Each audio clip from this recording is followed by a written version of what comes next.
Senhoras, senhores, jovens, queridos irmãos no ideal espírita, abençoe-nos Jesus, o amigo incondicional das nossas vidas. No dia 23 de novembro de 1793, na Catedral de Notre-Dame, em Paris, o orador Gaspard Chaumette levantou-se no púlpito e, diante da nave da igreja gótica, totalmente repleta, proferiu um discurso dando ideia do direcionamento da Revolução Francesa. Após as palavras iniciais, Pierre Gaspard Chaumette asseverou peremptório: Deus morreu. A França, que se libertou dos Bourbons, não tem necessidade de Deus. A partir deste momento, o nosso Deus é a razão. Dispensamos qualquer expressão de Deus e devemos combater as religiões. A massa que se acotovelava no grande santuário parisiense, algo aturdida, acompanhou de imediato uma procissão que foi improvisada e que no andor carregava a jovem bailarina Candeio do Teatro da Ópera, vestida de branco, com barrete frígio, representando a razão. E a partir daquele momento, os revolucionários franceses decretaram a morte de Deus. Asseveravam que a humanidade não tem necessidade de qualquer uma realidade espiritual, especialmente da própria divindade.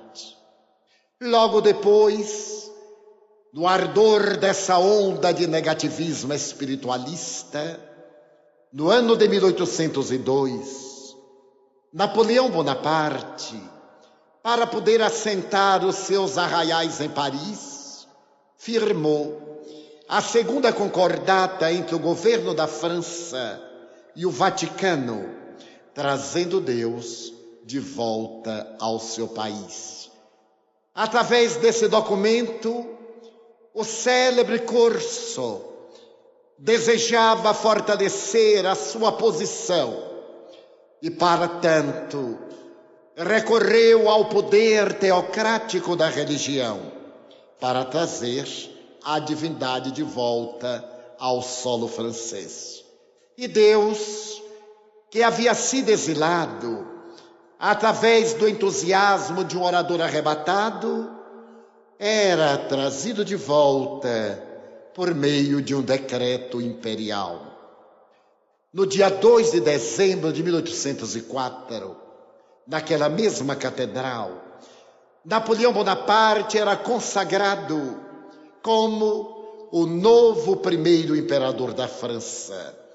E enquanto um coro de 200 vozes cantava a música que foi elaborada especialmente para aquele momento, pompa e circunstância, o Papa Pio VII, que fora convidado especial para a solenidade, levantou-se, ergueu a almofada de veludo que tinha a coroa imperial e Napoleão, em um gesto de audácia, acercou-se do Papa, quebrou o protocolo e autocoroou-se para demonstrar a sua animosidade ao Papa reinante.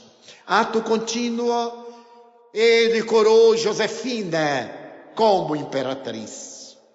Mas merece recordarmos que 2 meses antes apenas, no dia 3 de outubro daquele referido 1804, na cidade de Lyon, próxima a Paris, 400 quilômetros, nascia Hippolyte Léon Denis Rivail, que a humanidade conhecerá mais tarde com o pseudônimo de Allan Kardec. Deus estava agora entronizado, através de Napoleão I, como supremo governante da França. No entanto, no ano de 1815, uma reação de natureza clerical para poder impor Deus aos seus adversários matou 15 mil protestantes, que eram vítimas de um certo Trechtelon.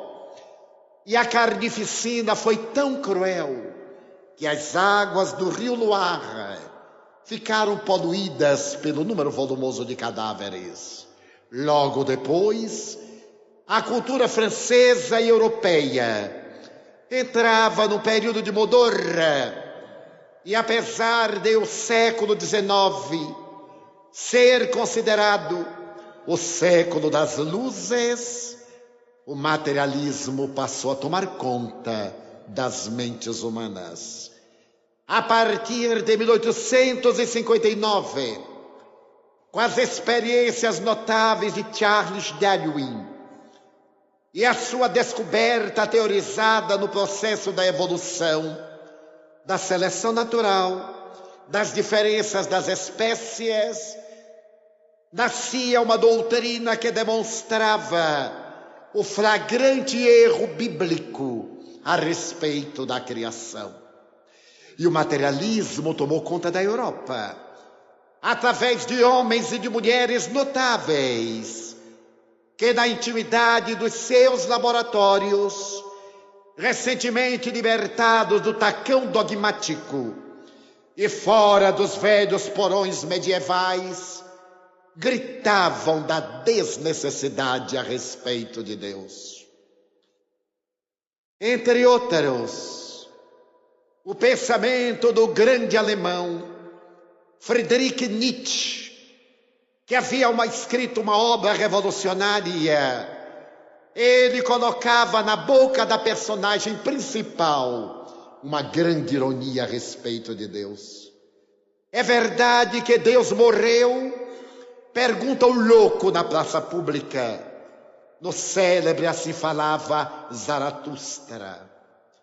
Se ele morreu, quem cuidará de acender as estrelas à noite, dar alimento aos pássaros e aos peixes no mar? E uma grande tristeza se abateu sobre a massa. E o louco continuou dizendo: agora que Deus morreu, para que as igrejas, para que as catedrais, elas sejam transformadas em mausoléus para guardarem a memória de Deus. E Nietzsche, ao escrever esta obra revolucionária negando a realidade de Deus, já colocava na boca do louco o tormento esquizofrênico que logo mais iria matá-lo no mês de agosto do ano seguinte, 1900. Mas ao lado dele, Schopenhauer, também alemão, pregava a desnecessidade de Deus.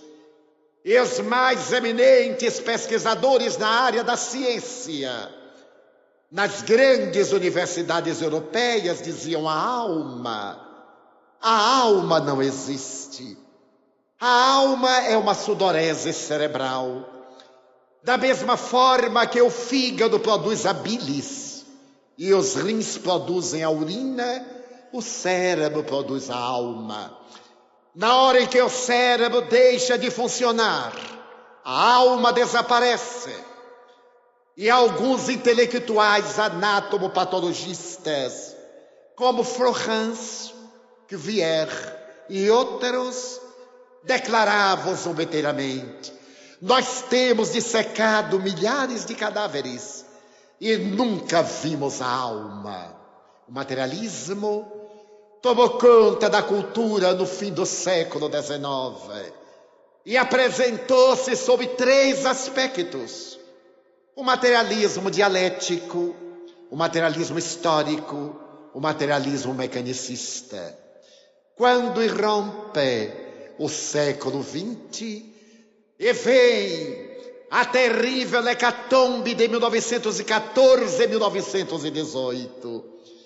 O materialismo ceifava as vidas que, depois de estioladas, deixaram classificada a era do terror, fazendo que as pessoas logo depois se voltassem na procura de Deus. Quando aconteceu a Segunda Guerra Mundial, e ao terminar essa hecatombe cujas cicatrizes ainda não estão concluídas, nos subterrâneos de Paris, nos metrôs de Londres, nas cidades dizimadas, apareceram filosofias esdrúxulas, como o nadaísmo, patrocinadas por Jean-Paul Sartre, Madame de Beauvoir, e pelo cinismo de uma juventude que não tinha Deus, e que dizia: para que Deus? Nós vimos a guerra. Aonde estavam os religiosos? Nós vimos pais entregarem filhas por uma barra de chocolate.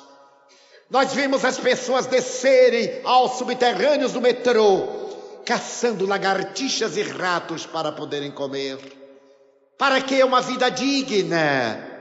De repente vem a bomba e tudo desaparece. E novamente, uma onda de caos tomou conta daquele período do século XX, negando Deus e demonstrando que Deus era uma vã utopia.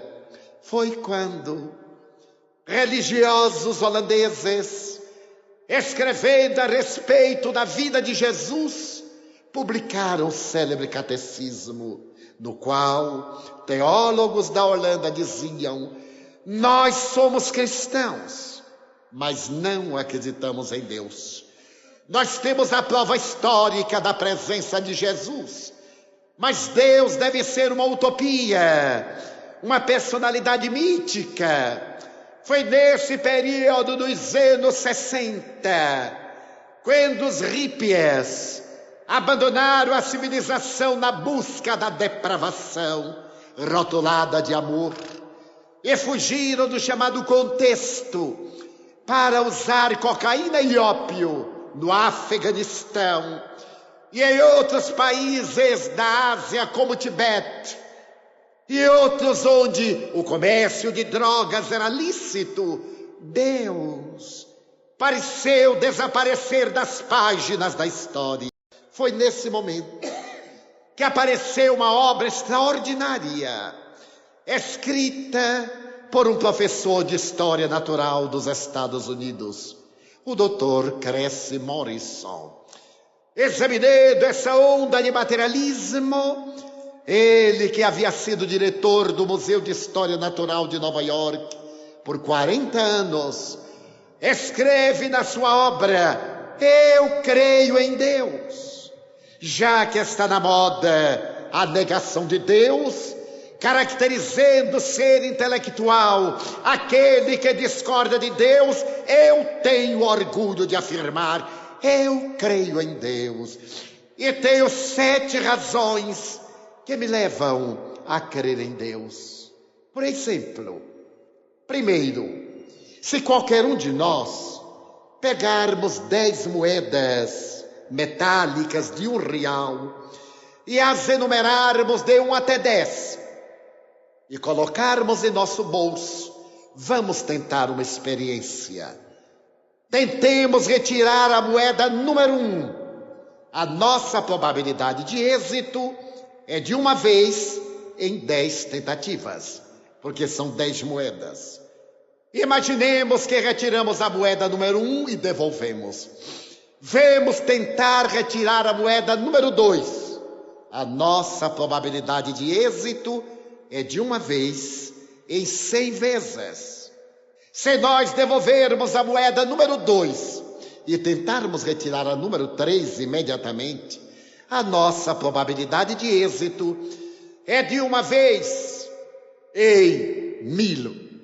E se devolvermos a moeda número 3 e formos retirando até a número 10, a nossa probabilidade de êxito é de uma vez em 10 bilhões de vezes.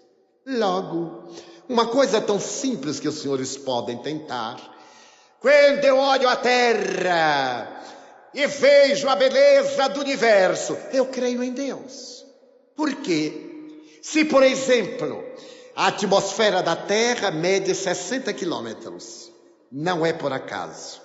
Se fosse, por exemplo, 40 quilômetros, a vida na Terra seria impossível. Porque os meteoritos, que diariamente caem na Terra e são ralados na atmosfera, tombariam e destruiriam tudo que existe, porque eles caem diariamente aos milhares. E graças a essa atmosfera de 60 quilômetros, eles vão ralados e terminam como pequeninas pedras insignificantes. Logo, alguém pensou: a velocidade da Terra é de 1.600 quilômetros por hora em volta do seu eixo central. Graças a isso, nós temos 12 horas de luz, 12 horas de trevas. Mas imaginemos se, por acaso, essa velocidade fosse de apenas 160 quilômetros por hora. Os dias mederiam 120 horas e as noites 120 horas. A vida seria impossível, porque durante as 120 horas de calor, tudo morreria. E aquilo que sobrevivesse, durante o frio de uma noite de 120 horas, tudo morreria. Logo, alguém pensou: se a crosta da Terra fosse mais alta de apenas 3 metros, a vida na Terra seria totalmente impossível, porque faltaria oxigênio suficiente para manter a nossa existência. Se o fundo do mar fosse mais fundo, apenas 3 metros, todo o oxigênio que está na atmosfera iria para a intimidade das águas e nós, os animais da superfície, não poderíamos viver. Se por acaso a Lua estivesse a apenas 70 mil quilômetros de nós, a vida seria impossível, porque o magnetismo da Lua é o responsável pelas marés. E estando tão perto da Terra, as marés seriam tão altas que diariamente lavariam a Terra 2 vezes, produzindo erosão e destruição. O Sol está distante de nós 150 milhões de quilômetros, mas não é por acaso. Imaginemos que ele estivesse apenas a 100 milhões de quilômetros. A vida seria impossível por causa das altas temperaturas, dos raios infravermelhos, ultravioletas. Mas imaginemos que ele estivesse a 200 milhões de quilômetros. A vida seria impossível, porque a Terra estaria coberta por uma espessa camada de gelo. Logo, alguém pensou: não foi um acaso. Somente esses pequenos dados demonstram que, para que a vida na Terra fosse factível, alguém programou para que pudéssemos viver conforme nós vivemos. Então eu creio em Deus, que criou as condições apenas para o nosso planeta existir. Mas eu creio em Deus por uma segunda razão, que se chama vida. Se eu perguntar aqui aos senhores o que é a vida, cada um me dará uma definição diferente. Ninguém dará a mesma definição. Se a pessoa for biólogo, dirá que a vida é resultado desse automatismo celular, a fatalidade biológica.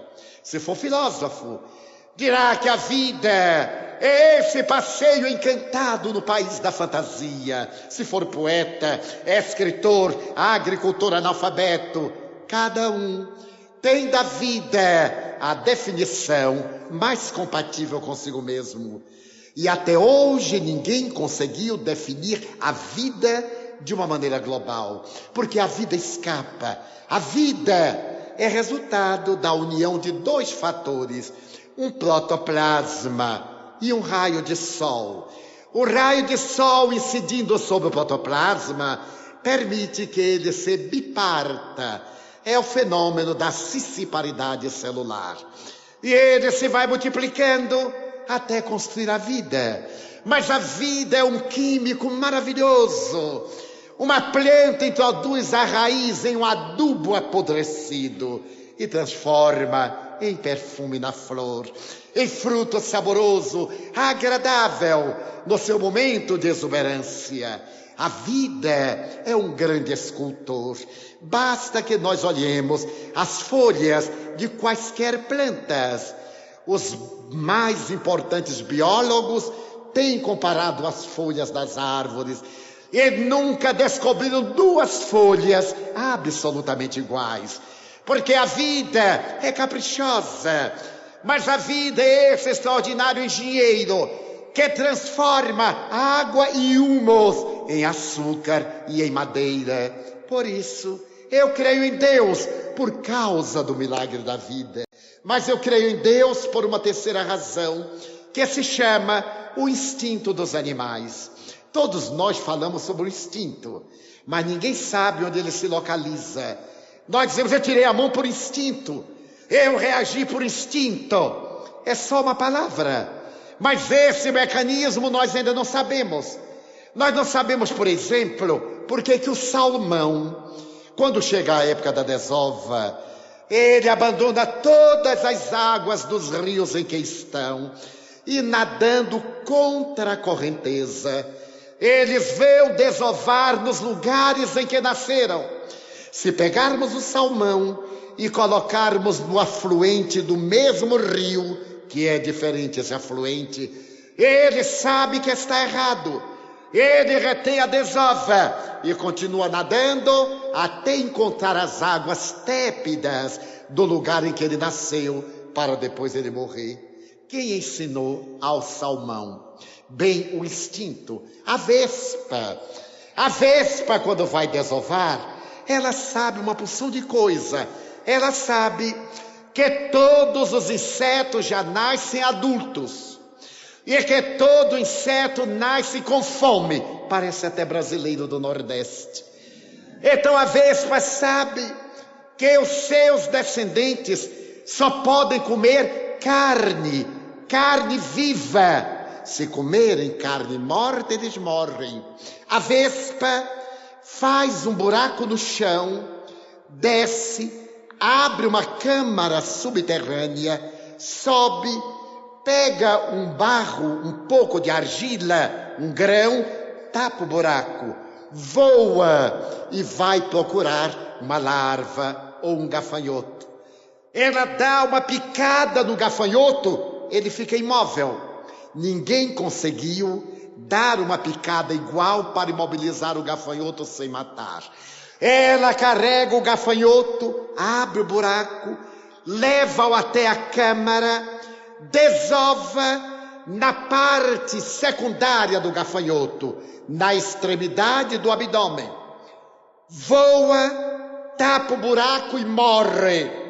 Os seus filhos, quando nascem, começam a comer o gafanhoto do abdômen até a cabeça.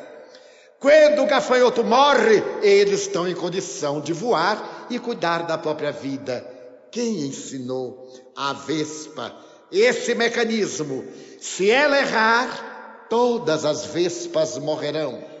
As enguias, quando as enguias vão reproduzir-se, todas elas do mundo inteiro abandonam as águas dos mares e dos oceanos e nadam na direção das águas das Bermudas, que são a parte mais abissal dos oceanos do mundo.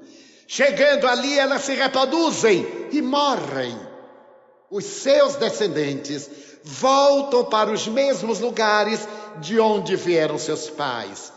As enguias europeias, porque estão muito longe das Bermudas, têm a sua reprodução atrasada 1 ano para terem tempo de nadar e chegarem naquele lugar na mesma hora que chegam suas irmãs americanas. E nunca se encontrou enguias americanas em águas europeias ou enguias europeias em águas americanas. Por quê? Por causa do instinto. O João de Barro, quando chega a primavera, ele trepa no galho mais alto da floresta e coloca o bico na direção do vento. Então ele descobre em que direção vai soprar o vento do futuro inverno. Constrói a sua casa com a porta no sentido oposto, para que o vento não entre para matar os seus descendentes. E não erra nunca, porque se ele errar, a prole morre. O que mata de inveja o serviço de meteorologia que não acerta nunca. Por essa razão, o instinto dos animais, diz o Dr. Kersi Morrison, eu creio em Deus, mas eu creio em Deus por um quarto fator, que se chama genes e cromossomas. Todos nós somos resultados de genes e de cromossomas. Se por acaso reduzisse a população da Terra 5 bilhões, 700 milhões de pessoas, à condição de genes e de cromossomas, toda a humanidade caberia no dedal de costureiras e não encheria o dedal. Ali nós temos a humanidade inteira. A cor do cabelo, a cor dos olhos, a cárie dentária, o caráter, a personalidade, as emoções. Graças a essa descoberta eu creio em Deus. Mas eu creio em Deus por uma quinta razão, que se chama a inteligência. Porque o instinto é semelhante a uma nota monótona que se repete sempre a mesma, sempre igual. O primeiro, João de Barros, agiu assim, o derradeiro vai agir assim. Mas a inteligência são as 7 notas musicais. É essa capacidade de conceber, essa capacidade de descrever. É toda a sinfonia da natureza. Por isso eu creio em Deus. Creio em Deus por uma sexta razão. O equilíbrio que existe no ecossistema. Nós sabemos, e já o dissemos, que todo inseto nasce adulto. Os insetos respiram através de tubos. À medida que eles crescem, os tubos não crescem, então eles morrem por falta de ar. É o que acontece com a cigarra. Ela não morre de cantar. A cigarra primeiro não canta. Ela atrita as patas e produz esse agradável ruído que ninguém aguenta. Através das patas. Mas à medida que ela vai crescendo, os tubos não dão o ar necessário e ela morre. Mas não é por acaso. A ciência já descobriu 750 mil famílias de insetos na Terra. Já imaginaram se eles crescessem e os tubos crescessem na saída daqui? Não poderíamos, porque as formigas todas estariam com o corpo de elefante e as pulgas com o corpo enorme de rinoceronte. Então alguém pensou para manter o equilíbrio. Os australianos vivem num continente, um país extraordinário, mas não podiam plantar por causa dos ventos que soplavam dos oceanos. Eles tiveram ideia de fazer sebes, cercas vivas, cercas vegetais, e importaram uma palmácea, um cactus, para servir de parede natural contra os ventos. Mas eles não se lembraram de que aquele cactus transplantado para a Austrália não tinha inimigos naturais, não tinha insetos que se encarregassem de alimentar-se deles. E em breve foi uma calamidade. Porque os cactos começaram a multiplicar-se, destruíram fazendas, cidades. Em 10 anos, eles ocuparam uma área maior do que o Império Britânico na Europa. Eles jogaram herbicidas, utilizaram-se de lança-chamas, de tratores, mas o vento carregava o pólen e aparecia em todo lugar. A Austrália esteve para desaparecer do mapa por causa dos cactos. Fizeram o encontro de entomologistas, de estudiosos de insetos na cidade de Sydney. E depois de debaterem por vários dias, alguém disse: temos que salvar a Austrália, encontrando um inseto que seja bom reprodutor e que se alimente só de cactos, porque aí a coisa estará resolvida. começou uma busca internacional. E os senhores não sabem onde foram encontrados insetos famosos e bons reprodutores esfaimados. No Nordeste do Brasil. Levaram os insetos brasileiros, os besouros, e jogaram nos cactos. Eles começaram a comer os cactos, a se reproduzir, e os australianos ficaram apavorados. Agora, quando acabaram os cactos, o que é que nós fazemos com os besouros? Mas entrou a lei do equilíbrio, e em breve ficaram besouros para cactos e cactos para besouros. E aí está a Austrália. Por isso eu creio em Deus pelo ecossistema. Mas eu creio em Deus por uma sétima razão, que se chama a imaginação. Só através da imaginação é que se pode conceber o inconcebível. Só através da imaginação é que se pode pensar em termos de finito dentro do infinito. E é a imaginação que me leva a conceber Deus, como disse o salmista Davi, no canto 19, versículo 1. Os céus proclamam a glória de Deus e o universo fala da obra das suas mãos. É verdade. Se numa noite de inverno de céu transparente, sem iluminação artificial, sairmos caminhando por uma estrada e olharmos o empíreo, ficaremos deslumbrados com os astros e diremos: meu Deus, eu vejo milhões de estrelas. E nos enganamos, porque somente são visíveis a olho nu 5.000 estrelas. Quer dizer, 2.500, porque as outras 2.500 estão do outro lado. Quem duvidar, hoje à noite pode começar a contar. Mas se nós usarmos um binóculo, podemos ver 15.000. Se usarmos um telescópio medial, poderemos ver 150.000. Se usarmos o telescópio de Monte Palomar, na Califórnia, poderemos ver 30 milhões. Se usarmos o telescópio Hubble, poderemos ver 1 bilhão de estrelas apenas na nossa galáxia. E diremos: aquela é Sirius, é Betelgeuse, é a espiga da Virgem, porque as estrelas são como as mulheres. Quando jovem, brilham, são estrelas de primeira grandeza. À medida que o ano passa, o tempo, ficam amarelas como o sol, uma estrela de quinta grandeza. E à medida que o tempo passa, ficam com manchas avermelhadas, é uma estrela em decadência. Poderemos mostrar as estrelas de acordo com seus brilhos. E saberemos, por exemplo, que o Sol é 1.500.000 vezes maior do que a Terra.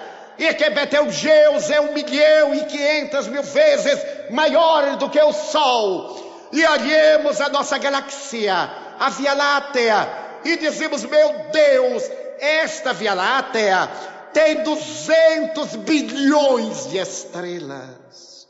E o nosso universo tem 100 milhões de galáxias. Através do telescópio Hubble, diariamente nós podemos ver galáxias que são absorvidas pelos buracos negros e outras galáxias que surgem. Então nós dizemos: eu creio em Deus. E automaticamente sentimos uma emoção diante deste infinito que é tão grande, que o Dr.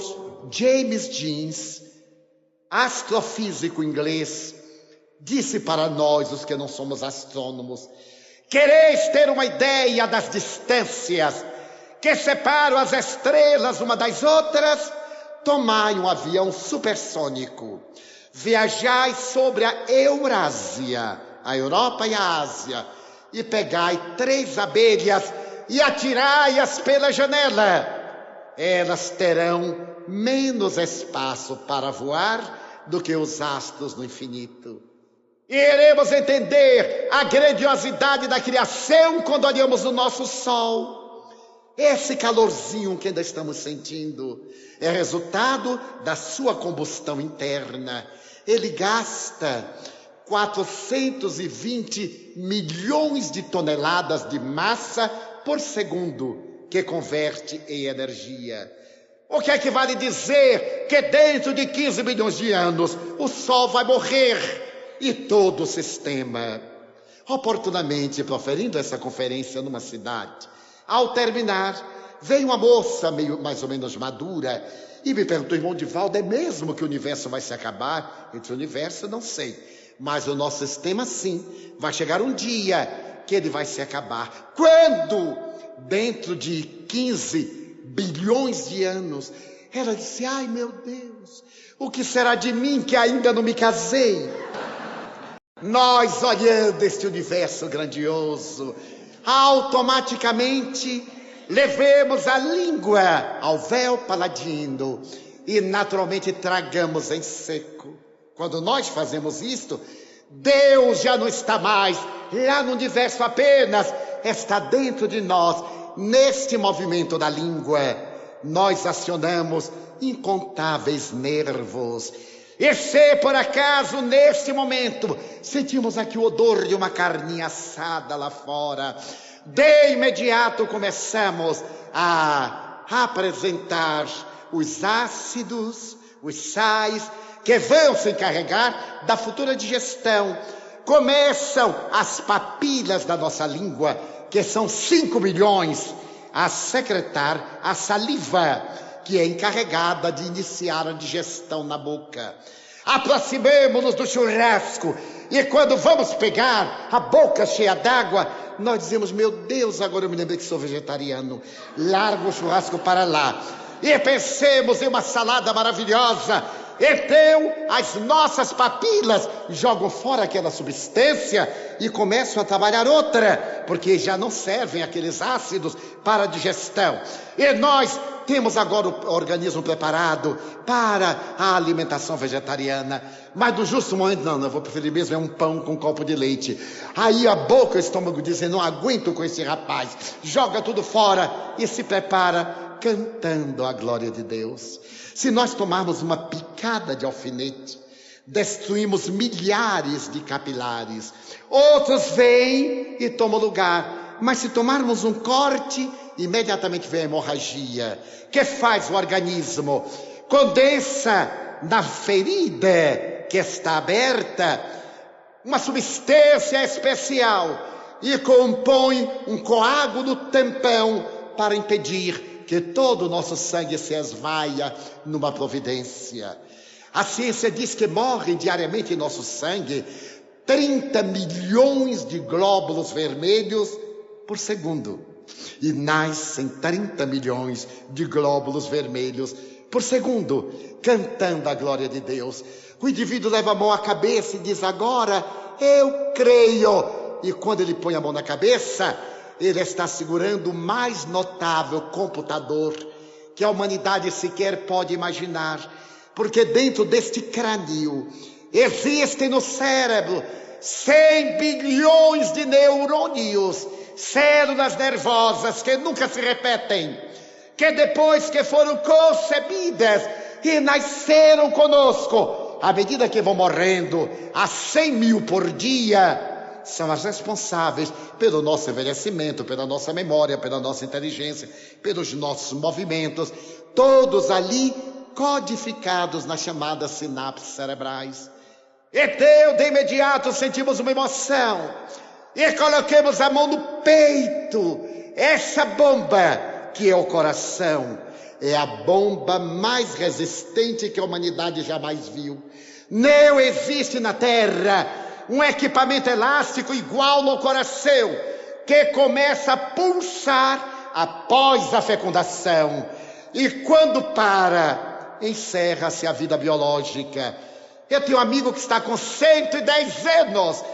Há 110 anos que o coração produz diástole e sístoles, sem parar, sem descansar, sem repouso. É justo que de repente ele diga agora para mim: chega, e pare um pouco.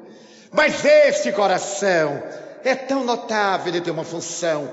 Ele bombeia o sangue para a cabeça, coração, cabeça, coração, pé, coração, com a velocidade de 70 metros por segundo, cantando às glórias de Deus. Nós, diante dessa maquinaria extraordinária, que lamentavelmente o tempo não nos permite prolongar, somos obrigados a curvar-nos e dizer: eu creio em Deus, mas Deus é muito mais fascinante. Como dizia São João Evangelista, no amor. Vários definiram Deus. Sócrates e Platão chamava Deus eidos, o mundo da ideia, da energia. Aristóteles, primum movens, o primeiro motor. Baruch Spinoza, o filósofo holandês, naturas naturans, a natureza das naturezas. As definições e nomes de Deus variam infinito, mas foi João, evangelista, quem teve a ocasião de dizer: Deus é amor. E Jesus, dando-nos a grandeza de Deus, propôs-nos amarmos-nos uns aos outros, como Ele nos havia amado, estabelecendo no mandamento único a lei e os profetas, que é o amor a Deus acima de todas as coisas e ao próximo como a si mesmo. O amor.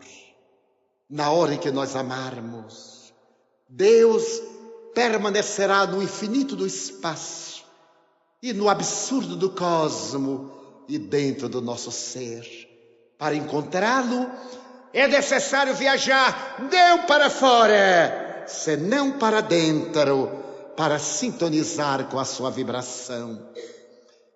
No fim do século XIX, nos Estados Unidos, em São Francisco da Califórnia, em uma cidadezinha, Palo Alto, onde esteve o futebol brasileiro no passado recente, residia um casal que estava programado para deixar o nome na história. Esse casal era constituído por um ex-senador da República, naquele momento, governador do estado da Califórnia. O senador Stanford era casado com a mulher mais bela da América. Frágil, bela, jovem, rica e magra. O ideal de todas as mulheres.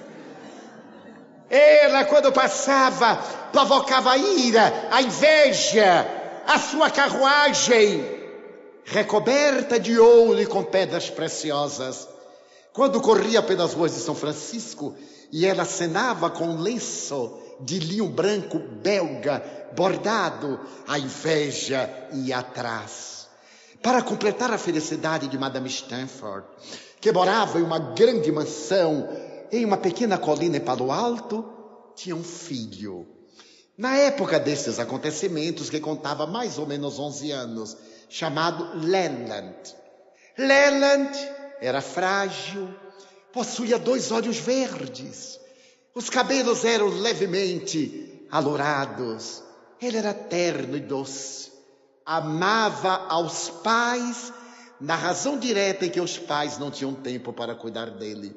Madame dizia às amigas: meu filho tem tudo. Ele tem 3 babás, uma francesa, uma inglesa, uma alemã. Eu dei metade da mansão para ele. Ele só não tinha mãe, porque a mãe não tinha tempo, mas isso não é muito importante. Muitas mães de hoje fazem a mesma coisa. Dão coisas para não se darem, porque elas querem gozar, eles, os pais. E os filhos, eles dão coisas, dão presentes, dão bicicleta, moto, automóvel e preparam-nos para serem assassinos e viciados. Porque como não tem família, os pais trabalham para dar coisas, mas não se dão, porque isto é muito mais caro. Leland tinha tudo, mas ele a si mesmo amava os pais. Madame se acreditava uma mãe maravilhosa e dizia às amigas: eu sou cumpridora dos deveres. Uma vez por semana eu dedico a tarde para ficar com meu filho. Uma vez por semana. Quando Leland acordava pela manhã, mamãe estava dormindo por causa das festas. Quando mamãe acordava, Leland estava estudando. Quando Leland ia fazer a refeição, mamãe estava no cabeleireiro, na manicure. Quando mamãe estava preparando-se para a festa, era a hora que ele tinha recreio, mas era a primeira dama do estado. Tinha muito o que fazer, mas assim mesmo eles se amavam. Madame, muitas vezes quando estava com Leland, aqueles 2 olhos de esmeraldas, ela dizia: meu filho, os teus olhos são tão lindos que se eu pudesse eu os arrancava para fazer um pendentif e colocar no meu pescoço. Leland sorria, pálido, frágil, adorável. Há um ditado que afirma: não há felicidade que sempre dure, nem desgraça que um dia não se acabe.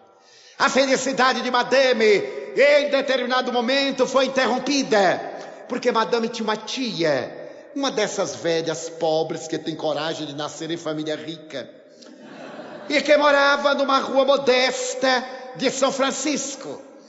Quando a velha morreu na primavera. Quando podia ter morrido no inverno, não chamava atenção. Mas ela morreu na primavera, e o cronista social da cidade descobriu, colocou na primeira página do jornal: Madame Stanford está de luto porque morreu a sua tia, que era uma lady inglesa, que morava num bairro pobre, só para ver como é que pobre vive. Quando Madame leu, ficou revoltada. Aquela infeliz teria que morrer na abertura da ópera. Agora eu tenho que cuidar do luto. Uma semana de luto dentro de casa. Na manhã seguinte ela foi dizer ao marido: meu bem, o que é que eu faço? Como é que eu vou ficar uma semana inteira dentro de casa? Porque há muita gente que não aguenta nem 3 dias. E eu tenho uma amiga em Salvador, quando ela perde o emprego, ela enrola uma caixa de sapato em papel de presente, põe embaixo do braço, vai para a cidade, entra numa loja, entra noutra, depois volta, para dar a impressão que ela foi fazer compras. A caixa de presente que ela leva. Madame pergunta: o que é que eu vou fazer? E ele, que amava, era mais velho do que ela, disse: meu bem, por que você não vai brincar com o nosso filho? Porque há muita gente que tem filho de brincadeirinha. O homem carrega na carteira fotografia: olha aqui o herdeiro, se é rapaz. Olha aqui a garotaça, se é menina. A mãe coloca um berloquezinho de ouro, tem um filho, 2, 3, até aí. E aí ela fica contente. Mas ainda não se deram conta, com exceções, da magnitude de ser pai, de ser mãe. Quando ele lembrou do filho: mas é verdade, vou brincar com Leland. Saiu a correr. Foi para a ala esquerda da casa-mansão. E quando empurrou a porta, o filho estava no clavicórdio, tocando uma balada. Era uma balada triste. Madame entrou suavemente. Ela amava o filho, ao seu modo. Sentou-se no tapete espesso, colocou a cabeça na perna magra do menino e olhou de baixo para cima. Os olhos verdes nublaram-se de lágrimas. E ele continuou tocando. E ela, emocionada, disse: toque mais. Quando ele parou, ela perguntou: meu filho, que linda balada. Ele disse: é uma balada francesa da Normandia, que a minha babá me ensinou. E você sabe cantá-la? Oh, sim, mãezinha. Então cante-a para mim. A voz de um rouxinol magoado começou a ecoar daquelas paredes ricas, e ele cantou. Quando terminou, Madame chorava. E ela perguntou: meu filho, o que é que significa essa história? É uma história triste, mamãe. É a história de uma criança que morava na praia da Normandia, filha de pescadores. Diariamente o pai e a mãe levavam-no até um rochedo. O pai pegava o barco para ir pescar, a mãe dava adeus com o filho e à tarde vinham buscar o pescador. Todos os dias. Até um dia que o pescador não voltou. E a mãe ficou ali com o filho. Até a manhã seguinte. E ele não voltou. Até o cair da tarde. E ele não retornou. Até o outro dia. Então ela disse: meu filho, as sereias do mar roubaram-me teu pai. Espera por mim, eu vou buscá-lo. E entrou no mar e nunca mais voltou. Oh, Leland, que história triste, meu filho. por que tu gostas desta história? Porque aquele menino da praia se parece muito comigo. Contigo? Sim, mamãe. Mas tu tens teu pai. É verdade. No mar dos negócios e da governança. Mas tu tens a mim. Mamãe também vai pelo mesmo mar atrás de papai. E eu fico sempre aqui esperando que as ondas do mar da vida me devolvam um outro. Oh, Lela, perdoa-nos. A partir de agora nós vamos brincar e vamos sorrir. Vem comigo. E Lélade começou a viver, porque agora tinha sol, semelhante a uma planta bafejada pelo heliotropismo. Depois de 4 dias, ele perguntou: mamãe, por que a vida está diferente? Você está dentro de casa. Por que agora você passa o dia inteiro comigo? Porque estou de luto, meu filho. E o que é luto, mamãe? É um ritual social. Quando morre alguém da família, a gente fica triste. Não deve se apresentar na sociedade, nas festas. Mamãe, e morreu alguém da nossa família? Morreu, Lélade, uma tia minha. E quantos dias vai durar o luto? 1 semana, Lélade. Mamãe, e quantas tias você ainda tem? Não, Lélade, não é exatamente assim. Então a vida naquela semana foi diferente. No sábado, uma amiga de madame, sabendo que ela estava muito triste e deprimida, porque não estava na rua, foi a ela e disse: querida, descobri uma coisa. Eu descobri que aqui, em São Francisco, existe um orfanato. E me veio a ideia para você visitar o orfanato. Você manda preparar doces, guloseimas, e amanhã vai na sua carruagem, com 2 páginas de libré, fazer a caridade aos órfãos. E eu vou avisar ao jornal, porque caridade é assim, tem que ser publicada pelo jornal. Eu vou levar os jornalistas, e você sai desta mansão. Madame achou uma maravilha, deu ordens na cozinha, e no dia seguinte, domingo, às 9 da manhã, ela se vestiu de grife, desceu a escadaria de mármore, entrou na carruagem que estava cheia de bandejas de prata, com doces, guloseimas, e 2 funcionários de libré, bem vestidos. Na hora que ela ia fechando a porta, Lélade apareceu lá, na entrada do palácio, todo vestido de veludo azul, como a tela de Gainsborough. Ele nunca havia passeado com mamãe na carruagem. Mamãe, agora que já o amava, olhou para ele e perguntou: Lélade, tu queres vir comigo? Lélade desceu correndo, entrou, bateu a porta da carruagem. Aonde vamos, mamãe? A um orfanato. Mamãe, a carruagem partiu. Que é um orfanato? Ora, Lélade, tu não sabes? Não, mamãe, eu nunca ouvi essa palavra. Orfanato. Orfanato é um lugar onde tem órfãos. Mamãe, e o que são órfãos?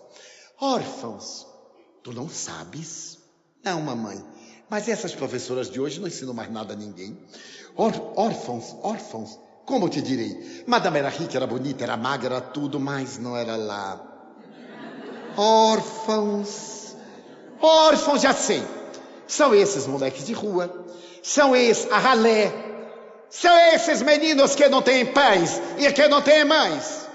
Mamãe, e existem crianças que não têm mães e que não têm pais? Existem, Lélade.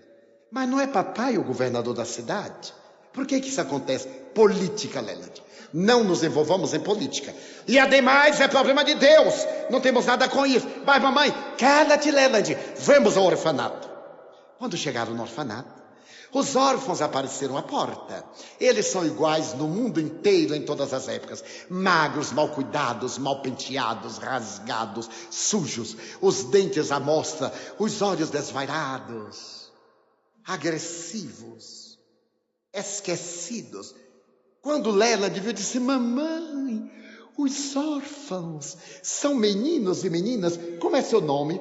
Tom. Você, John. Você, Mary. Mamãe, ele pegou uma bandeja. Coma, Tom. Coma, John. Coma, Mary. E como os órfãos comem. Comem com os olhos, com a boca, com o estômago e com as mãos colocando no bolso. Como eles comem. E Lela diz assim: mamãe, veja. Eles não têm comida e têm fome. E lá em casa tem tanta comida e eu não tenho fome. São os paradoxos. Quando Madame viu que ele estava envolvido com aquela ralé, ela disse: Lélade, Não te quero misturado com este povo. É a ralé da sociedade. Não, mamãe, são crianças, não é dó. Leland, eu já fiz a minha caridade. A caridade para esta gente é assim. Tirou várias fotografias, estava muito bonita, posava fazendo a distribuição. Agora voltemos. Ele saiu assim correndo. Eu vou voltar. Os órfãos deram adeus, ele entrou na carruagem, acenou pelo vidro, voltou-se para a mãe e perguntou: mamãe, quando é que nós vamos voltar aqui? Nunca mais. Mamãe, nunca mais? Não, Leland. Eu não te quero misturado com os órfãos. Tu és filho do senador, governador da Califórnia. Teu pai é um dos 10 homens mais ricos da América. Eu não te quero misturado com essa gente. Mamãe, você não sentia um certo odor que vinha lá de dentro?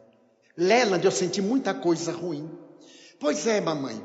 Você se lembra que no Natal meu padrinho me deu $1.000? Lembra, claro. Coloquei numa caderneta de poupança no banco do seu pai. Naquele tempo já tinha caderneta de poupança. Já tinha na América. Eu coloquei lá, para não render nada, Leland. Então, sabe, mamãe, eu estou pensando em dar os meus $1.000 para os órfãos. Não, senhor. Aquele dinheiro é teu, que teu padrinho te deu. Mamãe, o que são $1.000 para nós? Você está usando agora um colar de pérolas da Índia que custou 600 mil. E você tem vários. Não é pelo dinheiro. É que nós não vamos falar mais sobre os órfãos. Quando chegaram em casa, Leland correu para a sua ala. Mamãe, venha cá. De que lado está o orfanato? Ali, Leland. Ah, mamãe, então é lá que estão os meus irmãozinhos, os órfãos. Leland, tu és filho único, meu filho. Tu não tens irmãos. Ah, mamãe, eu tenho que voltar ao orfanato. Não iremos. No dia seguinte pela manhã, mamãe, quando é que nós vamos voltar ao orfanato? Já te disse que nunca mais. No terceiro dia, ele amanheceu febril, delirando. Mãezinha, leve-me ao orfanato. Prefiro qualquer coisa a isso. Arrependo-me de ter te levado lá. Chamado médico, ele percebeu que era uma somatização. Era uma febre, resultado da sua ansiedade. A única cura seria levá-lo ao orfanato ou tirá-lo dos Estados Unidos. Prefiro a segunda hipótese. Faremos uma viagem à Europa. Madame mandou preparar o seu iate de luxo. E logo depois anunciou que ia fazer um cruzeiro à Europa, levando o filho. Leland foi. Ela, na última hora, preferiu pegar um grande paquete transatlântico. O marido e o povo foram até o porto dar adeus. À medida que o navio desaparecia, Leland perguntava: mamãe, de que lado está São Francisco? Ali, Leland. Então é lá que estão os órfãos. É, Leland. Chegaram a Barcelona, seu primeiro porto. Mamãe, de que lado está a América? Daquele lado, meu filho. Então deve estar para o oeste, São Francisco e o orfanato com os meus irmãozinhos. Madame desvairava. Viajou a Madrid, depois foi a Paris, a Londres, Haia, desceu a Itália e em todo lugar Leland perguntava: mamãe, aonde está São Francisco? É lá que estão meus irmãos, os órfãos. Mas quando Madame chegou a Roma com seu filho no mês de agosto, verão europeu, as noites longas, Leland contraiu uma pandemia, a febre amarela. Não havia cura na época. Em um hotel de luxo na Via Ápia antiga, em todo o andar cercada de empregados, o menino começou a delirar na febre. Madame ficou apavorada. Chamou os melhores médicos da Itália e eles disseram: senhora, não há cura. A febre amarela tem um ciclo e no término mata. Madame não podia aceitar isso. Ninguém pode curar meu filho na Europa. Talvez o médico da rainha Vitória mandem buscá-lo. Se for necessário, trago a rainha. Eu posso comprar a Inglaterra, mas salve meu filho. Uma carruagem saiu de Roma, e naquela noite de calor, madame, médicos, paramédicos e enfermeiros estavam na imensa suíte, e Leland, pálido, o olhar esgazeado numa cama coberta de cetim azul. De repente disse: mamãe, leve-me à janela. Madame carregou seu tesouro.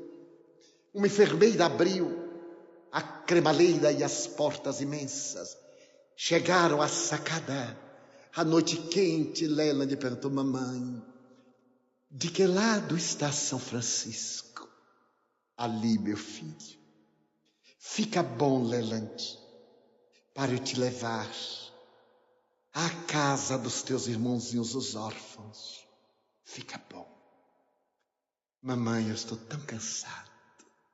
Madame trouxe e colocou o tesouro sobre a cama.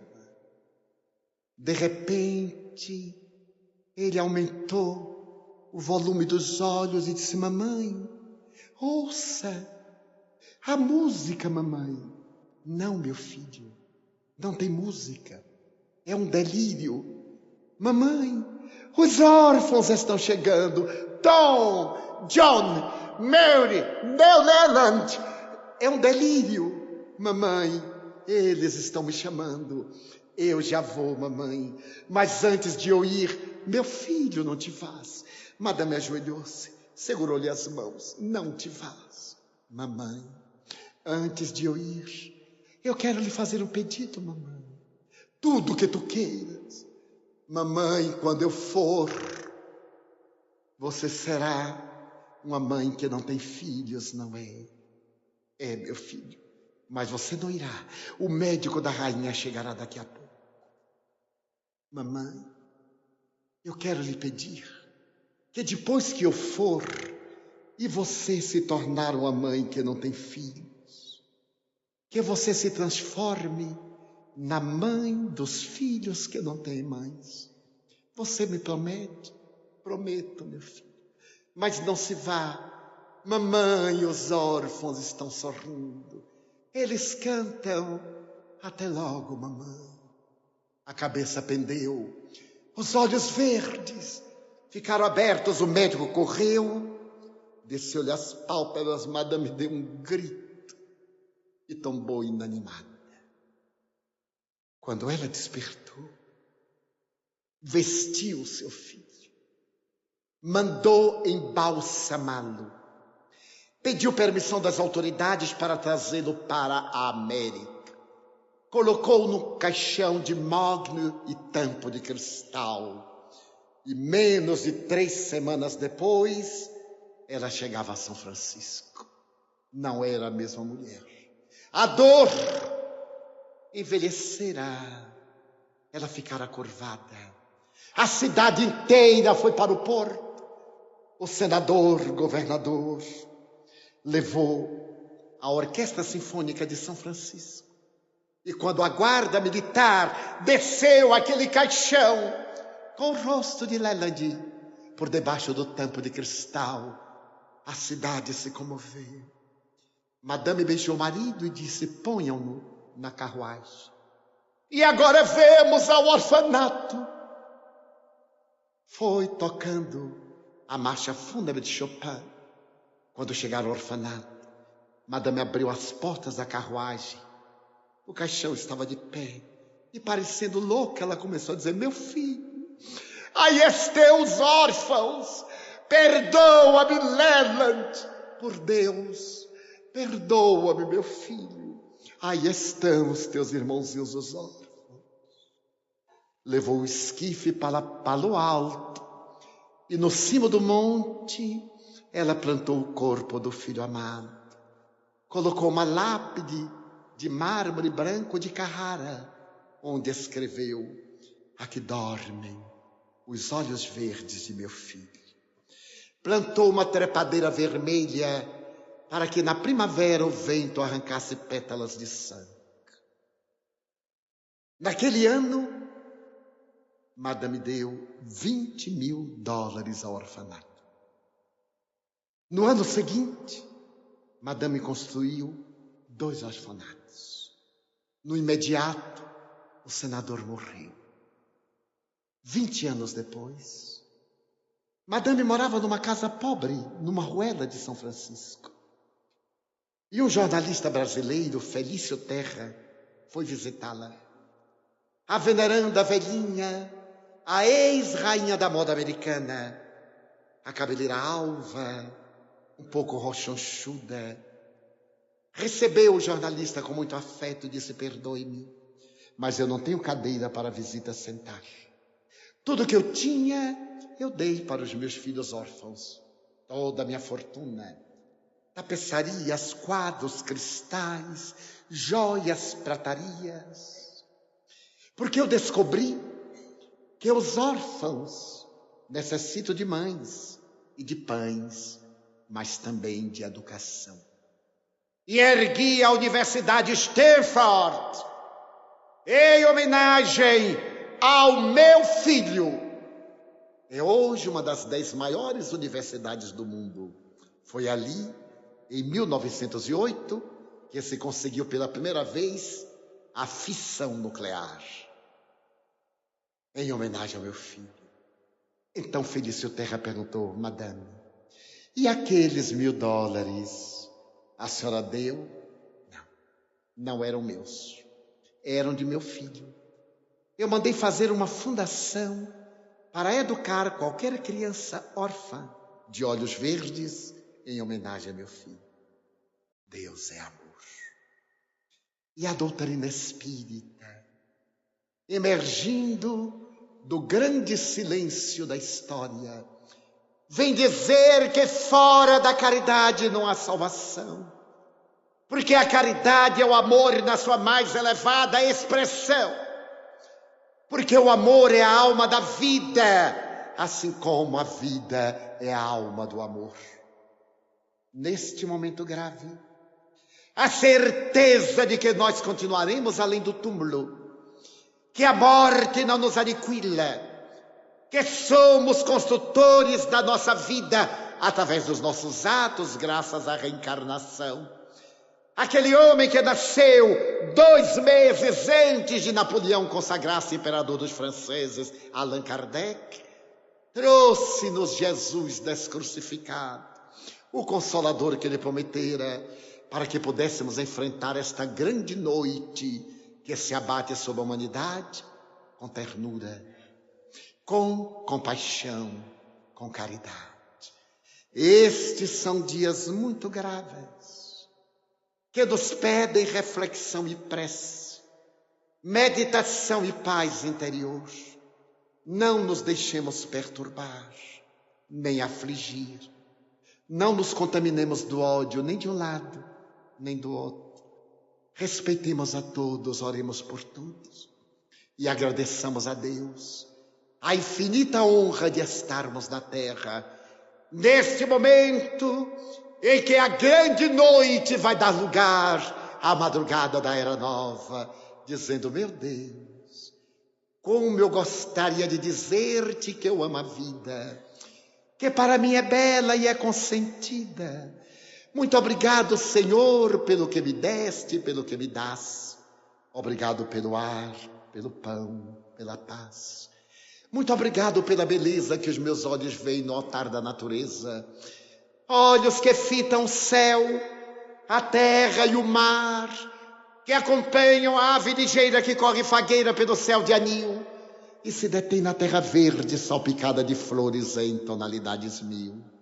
Muito obrigado porque eu posso ver meu amor, mas diante da minha visão eu enxergo os cegos que andam na escuridão, que tropeçam na multidão, que vivem na solidão. Por eles eu oro e a ti eu imploro comiseração, porque eu sei que depois desta lida, na outra vida eles também enxergarão. Obrigado pelos ouvidos meus, que me foram dados por Deus, ouvidos que ouvem o tamborilar da chuva no telheiro, a melodia do vento nos ramos do salgueiro e as lágrimas que choram os olhos do mundo inteiro, ouvidos que ouvem a música do povo que desce do morro na praça a cantar, a melodia dos imortais, que a gente ouve uma vez e não esquece nunca mais. A voz melodiosa, canora melancólica do boiadeiro e a dor que geme e que chora no coração do mundo inteiro. Pela minha faculdade de ouvir, pelos surdos eu te quero pedir, porque eu sei que depois desta dor, no teu reino de amor, eles voltarão a ouvir. Muito obrigado pela minha voz e pela sua voz, pela voz que ama, que canta, que ensina, que alfabetiza, que ilumina, que legisla, que trauteia uma canção e que o teu nome profere com sentida emoção.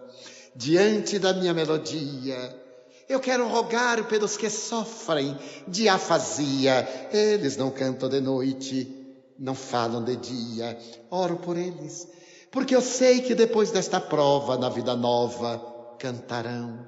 Obrigado pelas minhas mãos, mãos que aram, mãos que semeiam, mãos que agasalham, mãos de ternura, mãos que libertam da amargura, mãos que apertam mãos, mãos de solidariedade, de caridade, mãos dos adeusas, mãos de cirurgias, de psicografias, de poesias, mãos de sinfonias, pelas mãos que atendem a velhice, a dor, o desamor, pelas mãos que no seio embalam o corpo de um filho alheio sem receio, e pelos pés que me levam a andar sem reclamar.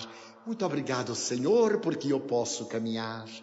Diante do meu corpo perfeito, eu te quero louvar, porque eu vejo na terra aleijados, amputados, marcados, infelizes, paralisados, e eu posso bailar. Eu oro por eles, porque eu sei que depois desta expiação, na outra reencarnação, eles também bailarão. Muito obrigado, por fim, pelo meu lar.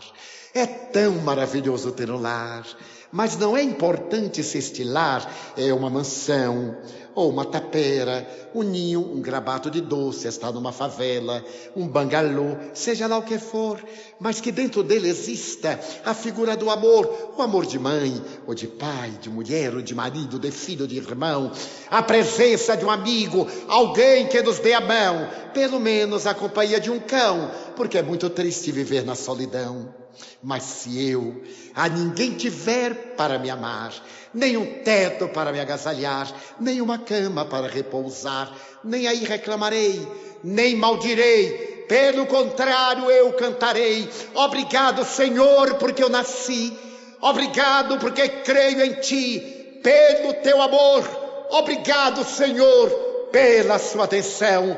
Muito obrigado, senhores.